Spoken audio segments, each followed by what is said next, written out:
మనమందరం UPI free అనుకుంటాం. UPI ఫ్రీయా? కాదు. ఇది ఫ్రీ అయితే కాదు. జనరల్గా చెప్పాలంటే ఫ్రీ, కానీ టెక్నికల్గా చెప్పాలంటే ఇది ఫ్రీ కాదు. ఎందుకంటే మనం యూపీఐని యూజ్ చేస్తున్నందుకు కొన్ని ఛార్జెస్ అవుతాయి. ఛార్జెస్ ఖచ్చితంగా పడతాయి. ఈ ఛార్జెస్ ని మనమైతే ఎన్పిసిఐకి కట్టాలి. ఎన్పిసిఐ అంటే నేషనల్ పేమెంట్స్ కార్పొరేషన్ ఆఫ్ ఇండియాకి మనమైతే ఛార్జెస్ ని కట్టాలి. కానీ కడుతున్నామా? లేదు. మన బదులు ప్రభుత్వం కడుతూ ఉంది ఎన్పిసిఐకి. ఎందుకు మన బదులు ప్రభుత్వం కడుతూ ఉంది? సింపుల్. మన ప్రభుత్వం ఎప్పుడు చెప్తూ ఉంటుంది డిజిటల్ ఇండియా అని చెప్పి. సో యూపీఐని ఎంకరేజ్ చేయడానికి ఈ ఛార్జెస్ ని మన బదులు ప్రభుత్వం భరిస్తూ ఉంది. అర్థమైందా అండి? సో ఇలాంటి అన్నోన్ ఫ్యాక్ట్స్, యూపీఐ గురించి అన్నోన్ ఫ్యాక్ట్స్ ఎన్నో ఉన్నాయి. అవన్నీ ఈ వీడియోలో పిన్ టు పిన్ నేనైతే చెప్తా. ఇక్కడ రాసా చూడండి, అన్నోన్ ఫ్యాక్ట్స్. అదేవిధంగా తెలంగాణలో ఎవరైతే ఉంటున్నారో వాళ్ళు ఇక నుండి యూపీఐ యాప్స్ ద్వారా, అనగా phone pay, Google pay, Paytm, cred, వీటి ద్వారా కరెంటు బిల్లుని కట్టలేరు. మరి ఎలా కట్టాలి? ఈ వీడియోలో నేను చెప్తా. సో ఈ వీడియోని లాస్ట్ వరకు చూడండి. అంతేకాకుండా ఇంతవరకు ఈ ఛానల్ని సబ్స్క్రైబ్ చేసుకోకపోతే ఇప్పుడే సబ్స్క్రైబ్ చేసుకోండి. నేను మీ కౌశిక్ మరిడి. ఇంకా first unknown fact, number of transactions limit in UPI. మనం ప్రతిరోజు యూపీఐని యూజ్ చేస్తూ ఉంటాం. ఫర్ ఎగ్జాంపుల్, పొద్దున్నే లేవగానే పాల ప్యాకెట్ అని చెప్పి యూపీఐ చేస్తాం. ఆ తర్వాత కూరగాయలు, అవి ఇవి, కొందరైతే సిగరెట్లు అని చెప్పి 18 రూపీస్, ఈ విధంగా చాలా ట్రాన్సాక్షన్లు చేస్తూ ఉంటారు. దీనికి లిమిట్ ఉందా? లేదు. ఇంతకాలం పాటు ఎటువంటి లిమిట్ అయితే లేదు. ఎన్ని కావాలంటే అన్ని ట్రాన్సాక్షన్లు మనమైతే చేసుకోవచ్చు. కానీ ఇప్పుడు లిమిట్ అయితే ఉంది. ఎంత? 20. అర్థమైందా అండి? 20 లిమిట్. రోజుకి 20 యూపీఐ ట్రాన్సాక్షన్లు మాత్రమే చేయాలి. అంతకు మించి చేస్తే అవ్వదు. For example 12 AM to 12 AM, ఈ 24 అవర్స్లో మనమైతే 20 ట్రాన్సాక్షన్లు మాత్రమే చేయాలి. 21ది చేద్దాం అనుకున్నట్లయితే వెయిట్ చేయాలి. 12 AM తర్వాత నెక్స్ట్ డే, ఆ రోజు మీరైతే ఇంకొక ట్రాన్సాక్షన్ని చేసుకోవచ్చు. ఈ అప్డేట్ చాలామందికి తెలియదు. సో ఇక నుండి ఎన్ని పడితే అన్ని చేయకుండా కాస్త చూసుకోండి. అర్థమైందా? And next one, UPI transactions limit per day ఎంత? ఎన్పిసిఐ ప్రకారం 1,00,000 వరకు మనమైతే యూపీఐ ట్రాన్సాక్షన్లు చేసుకోవచ్చు. సో టోటల్ 20 ట్రాన్సాక్షన్స్, ఇది మ్యాక్స్. సో ఈ 20 ట్రాన్సాక్షన్స్లో మనమైతే 1,00,000 వరకు యూపీఐ పేమెంట్స్ని చేసుకోవచ్చు. కానీ ఇది బ్యాంక్స్ మీద డిపెండ్ అయి ఉంటుంది. ఎందుకంటే కొన్ని బ్యాంకులు రోజుకి 25,000 ట్రాన్సాక్షన్ మాత్రమే చేయాలి యూపీఐ ద్వారా అని చెప్పి పెట్టాయి. ఎన్ని కావాలంటే అని చేసుకోండి, అప్ టు 20 ట్రాన్సాక్షన్లు చేసుకోండి. కానీ మ్యాక్స్ లిమిట్ 25,000 అని చెప్పి కొన్ని బ్యాంకులు పెట్టాయి. గమనించండి. కానీ చాలా బ్యాంకులు 1,00,000. బట్ ఒకవేళ మీరు కనుక, ఇది చాలా మందికి తెలియదు, ఒకవేళ మీరు కనుక యూపీఐ ద్వారా స్కూల్స్కి, కాలేజెస్కి కడుతున్నట్లయితే, లేదా హాస్పిటల్స్లో బిల్లుని పే చేస్తున్నట్లయితే 5 lakhs వరకు లిమిట్ అన్నది ఉంది. ఒకవేళ మీరు కనుక నాకు ఫోన్పే చేస్తున్నట్లయితే 1,00,000.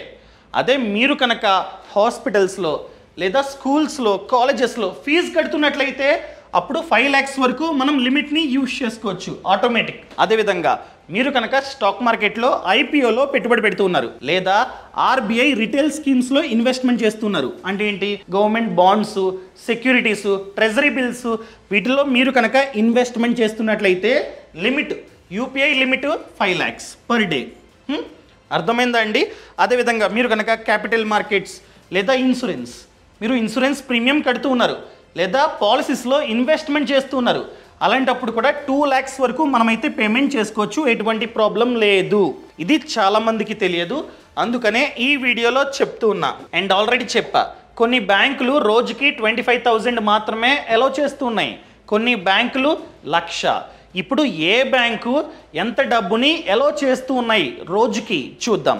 ఫర్ ఎగ్జాంపుల్ ఏపీ గ్రామీణ వికాస్ బ్యాంక్, ఈ బ్యాంక్ యొక్క యూపీఐ ట్రాన్సాక్షన్ లిమిట్ చూసుకున్నట్లయితే జస్ట్ 25,000. అంటే ఒకేసారి మ్యాక్స్ ఇంతవరకు మాత్రమే మనమైతే పంపగలం. సో డైలీ యూపీఐ లిమిట్ చూసుకున్నట్లయితే 1,00,000. అర్థమైందా అండి? సో మనం ఒకేసారి 1,00,000 రూపాయలు పంపడానికి లేదు. మీరు కనుక ఎవరికైనా 1,00,000 పంపాలంటే 25,000 ఇలాగ 4 ట్రాన్సాక్షన్లు మీరైతే చేయాలి. అర్థమైందా అండి? అదే మీరు కనుక యాక్సిస్ బ్యాంక్ చూసుకున్నట్లయితే 1,00,000. సో డైలీ లిమిట్ కూడా 1,00,000. సో ఒక్కసారిగా మీరైతే ₹1,00,000 పంపేయచ్చు. రెండో ట్రాన్సాక్షన్ చేయడానికి లేదు, ఎందుకంటే లిమిట్ 1,00,000 కాబట్టి. అలా బ్యాంక్ ఆఫ్ ఇండియా చూసుకున్నట్లయితే 10,000 మాత్రమే. బ్యాంక్ ఆఫ్ ఇండియాకి 10,000 మాత్రమే హైయెస్ట్. కానీ యూపీఐ డైలీ లిమిట్ చూసుకున్నట్లయితే 1,00,000. వీళ్ళు 1,00,000 పంపాలంటే 10 ట్రాన్సాక్షన్లు ఇక్కడ అయిపోతాయి. ఇంకా రిమైనింగ్ లిస్ట్ అంతా మీరు ఇక్కడ క్లియర్గా చూడవచ్చు. అదేవిధంగా కెనరా బ్యాంక్ చూసుకున్నట్లయితే 1,00,000. ఆల్మోస్ట్ అన్ని బ్యాంకులకి 1,00,000 ఉంటుందన్నమాట.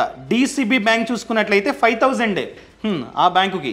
ఇలా డిఫరెంట్ బ్యాంక్స్లో డిఫరెంట్ రూల్స్ అనేవి ఉంటాయి. హెచ్డిఎఫ్సి బ్యాంక్ చూసుకున్నట్లయితే 1,00,000 అండ్ టోటల్ లిమిట్ కూడా 1,00,000. ఇది కామన్, ఇది ఎన్పిసిఐ పెట్టింది. సో ఆల్మోస్ట్ అన్ని బ్యాంకులు మ్యాక్స్ టు మ్యాక్స్ 1,00,000 లిమిట్ పెడతాయి అన్నమాట. ఈ విధంగా ఇదైతే వర్క్ అవుతూ ఉంటుంది. Next one, interchange fee on UPI payments. ఏంటిది ఇంటర్చేంజ్ ఫీయా? సింపుల్ అండి. మనలో చాలామంది వ్యాలెట్స్ని యూజ్ చేస్తూ ఉంటారు. For example PhonePe wallet, Amazon Pay wallet, credit wallet, Paytm wallet etcetera.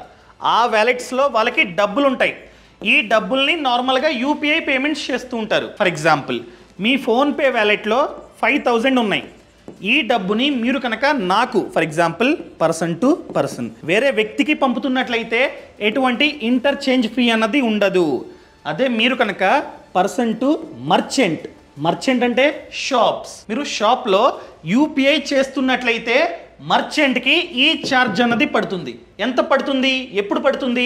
ఒకవేళ మీరు కనుక మోర్ దెన్ 2,000 కంటే ఎక్కువ డబ్బుని ఏదైనా మర్చెంట్కి పంపిస్తున్నట్లయితే ఛార్జ్ పడుతుంది. మర్చెంట్కి ఎంత పడుతుంది?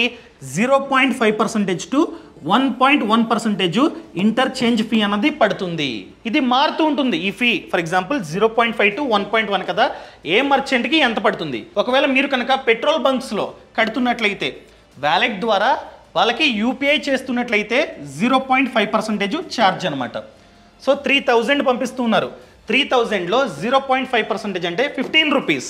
ఈ 15 రూపీస్ కట్ అయ్యి బంక్ యొక్క బ్యాంకు ఖాతాలో 2,985 రూపీస్ పడతాయి. అర్థమైందా అండి? అదేవిధంగా ఒకవేళ మీరు కనుక పోస్ట్ ఆఫీస్లో ఏదైనా డబ్బులు కడుతున్నా ఈ వ్యాలెట్ ద్వారా, లేదా రీఛార్జ్ చేసుకుంటూ ఉన్న యుటిలిటీ బిల్స్ అనగా ఫోన్ బిల్లు, కరెంట్ బిల్లు, ఆ బిల్లు, రెంటు ఇవన్నీ కడుతున్నా, లేదా అగ్రికల్చర్కి కడుతున్నా 0.7% మర్చెంట్కి కట్ అవుతుంది. అదేవిధంగా మీరు కనుక సూపర్ మార్కెట్లో ఈ ట్రాన్సాక్షన్ చేస్తున్నట్లయితే 0.9% వాళ్ళకి ఛార్జ్ అనమాట. అర్థమైందా?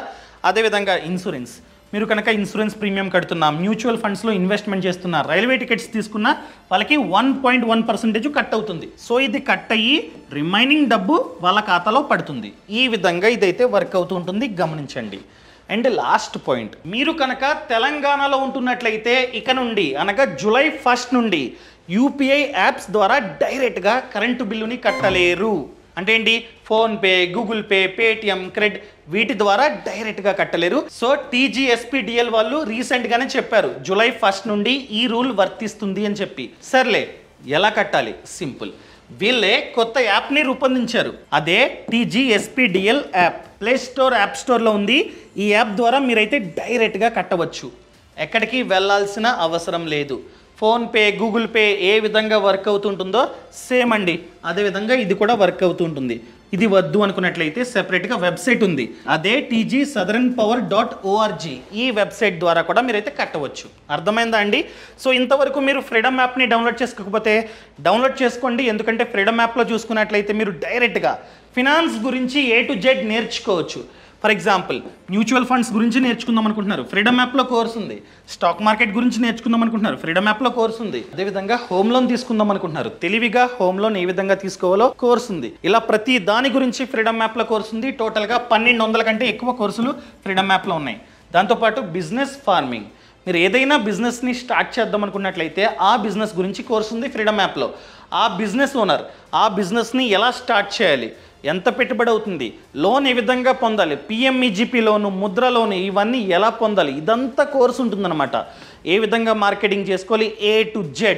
సో ఇప్పుడే ఫ్రీడమ్ యాప్ని డౌన్లోడ్ చేసుకోండి. యాప్ లింక్ అన్నది కింద డిస్క్రిప్షన్లో పక్కన కామెంట్స్లో ఉంది. అదేవిధంగా ఫార్మింగ్, ఎవరైతే రైతన్న సక్సెస్ అయ్యారో ఆ రైతన్న మనకి ఆ ఫార్మింగ్ ఏ విధంగా స్టార్ట్ చేయాలో చెప్తాడు, అది కూడా ఆయన పొలంలో. సో ఇప్పుడే ఫ్రీడమ్ యాప్ని డౌన్లోడ్ చేసుకోండి. యాప్ లింక్ అన్నది కింద డిస్క్రిప్షన్లో ఉంది. Thank you so much. Thanks for watching. జై హింద్.